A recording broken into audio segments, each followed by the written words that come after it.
नमस्कार, राम राम सा धोरा क्लासेस पर एक बार पुनः आप सभी बेरोजगार साथियों का स्वागत है। रोजगार पाना है तो मौका चूकना नहीं होता है, क्योंकि मौका बार बार नहीं मिलता है।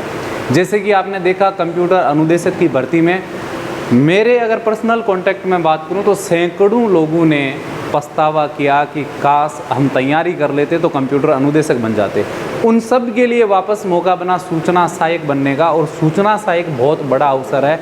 अगर आप 3 महीने के अंदर सरकारी नौकरी पाना चाहते हैं तो इस मौके को आप छोड़ नहीं सकते हैं। सबसे बड़ा मौका है 2023 का आप लोगों के लिए। इसकी जो एग्ज़ाम डेट है वो डिक्लेयर हो चुकी है। एग्ज़ाम डेट की अगर मैं बात करूं तो 9 सितंबर है। 9 सितंबर 2023 एग्ज़ाम डेट है। अब इसके अंदर एग्ज़ाम का सिलेबस डिक्लेयर हो चुका है, टॉपिक डिक्लेयर हो चुके हैं, लेकिन पैटर्न अभी तक डिक्लेयर नहीं हुआ है।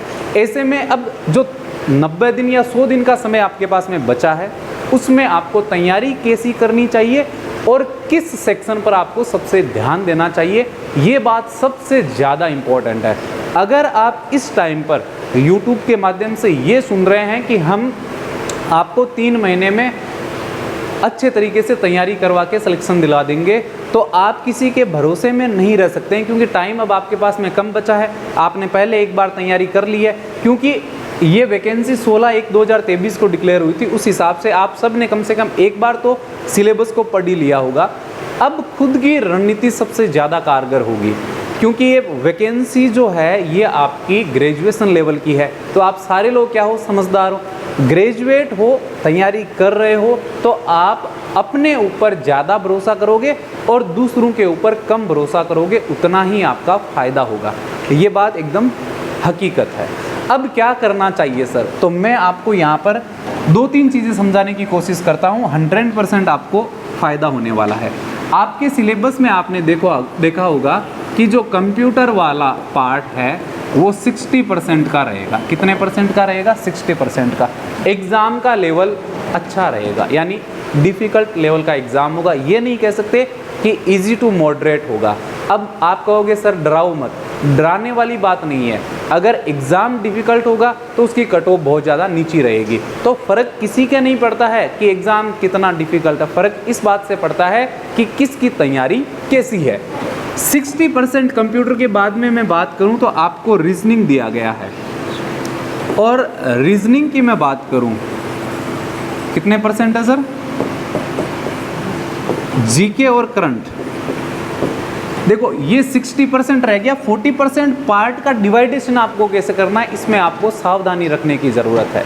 20% आप इसको महत्व दे सकते हैं रीजनिंग को, क्योंकि रीजनिंग को 20% महत्व दोगे तो आप गलत नहीं करोगे, क्योंकि रीजनिंग ऐसा सब्जेक्ट है कि अच्छे से तैयार कर लोगे तो सवाल उन्हीं टॉपिक से बनेंगे और उसी पैटर्न के बनेंगे, तो आपके सारे सवाल भी सही हो सकते हैं अगर आप अच्छी नीयत के साथ में तैयारी करते हैं। अब जो 20% पार्ट बचा है, ये आपका बचा है राजस्थान जीके का और करंट अफेयर का। यहाँ पर मेरी बात को गौर से सुनना। मैं ये नहीं कहूँगा कि आप राजस्थान जीके और करंट अफेयर की तैयारी मत करो, लेकिन मैं ये ज़रूर कहूँगा कि कंप्यूटर की और रीजनिंग की तैयारी को स्ट्रॉन्ग कर लो। कितना स्ट्रॉन्ग कर लें सर?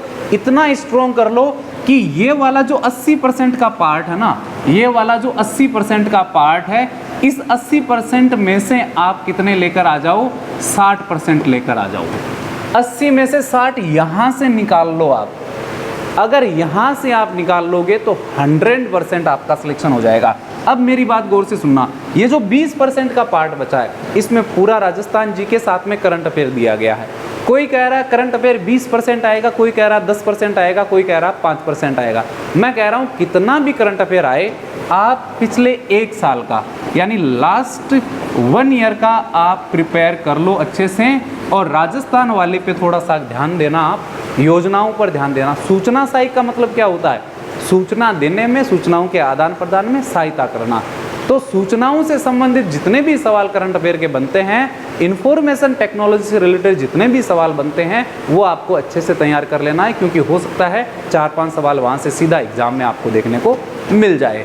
अब मेरी बात गौर से सुनना, अगर आप यहाँ से 5% भी निकाल लेते हैं तो आप कुल 100 में से कितने परसेंट? 65% का स्कोर कर सकते हैं। और 65 का स्कोर अगर आप कर सकते हैं तो मुझे लगता है कि 2700 प्लस पदों की भर्ती में कहीं ना कहीं आपका सिलेक्शन लिखा हुआ है, आपका 100% सिलेक्शन लिखा हुआ है। क्यों कह रहा हूँ? इसलिए कह रहा हूँ कि एग्ज़ाम का लेवल अच्छा होगा। ये जो भर्तियाँ होती है जैसे कंप्यूटर अनुदेशक की हुई, सूचना साई की हुई और EORO की हुई, इन परीक्षाओं के अंदर थोड़ा सा जो लेवल है उसको मेंटेन करने की कोशिश करता है बोर्ड, और ये हर बार होता है। आप ये नहीं कहोगे कि पूरा पेपर हार्ड आएगा, लेकिन जो 20% ये डालेगा ना, वो नानी याद दिलाने वाले डाल देगा। जैसे रीट का जो एग्ज़ाम हुआ था मेन का, उसके अंदर आपने देखा होगा कि 100 के बाद में या 80 के बाद में जो सवाल थे उनका लेवल काफ़ी अच्छा दिया गया था, क्योंकि कंपटीशन को भी थोड़ा मेंटेन करना होता है। फिर आगे अगर देखें तो अगर 2-3 शिफ्ट में एग्ज़ाम होता है तो उसके अंदर प्रॉब्लम होती है नॉर्मलाइजेशन के अंदर, कट ऑफ निकालने के अंदर। तो ये सारी चीज़ें लगभग तय होती है कि किस प्रकार से क्या करना है।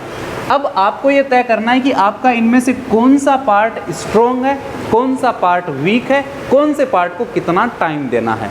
अब मेरी बात गौर से सुनिएगा, अगर आप कंप्यूटर की बेहतरीन फैकल्टी के साथ में निःशुल्क फ्री में दोहरा क्लासेस पर तैयारी करना चाहते हैं तो कुछ नहीं करना, खाली एक कमेंट करना है कि मैं सर आपके प्लेटफॉर्म पर निःशुल्क तैयारी करना चाहता हूं कंप्यूटर की। अभी मैं बात किसकी कर रहा हूं? कंप्यूटर की बात कर रहा हूं।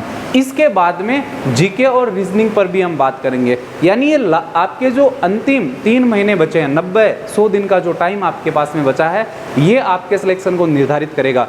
पीछे आपने कितनी तैयारी करी है उससे कोई फर्क नहीं पड़ता है, क्योंकि अंतिम समय में जो रेस का घोड़ा तेज दौड़ता है वो जीत जाता है। ये बात आपको जरूर मद्देनजर रखना है। उम्मीद करता हूँ मैंने जो जानकारी आपको दी है इससे आपको 100% हेल्प होने वाली है। कमेंट करना बिल्कुल मत भूलिएगा। हमारा प्रयास है आप लोगों की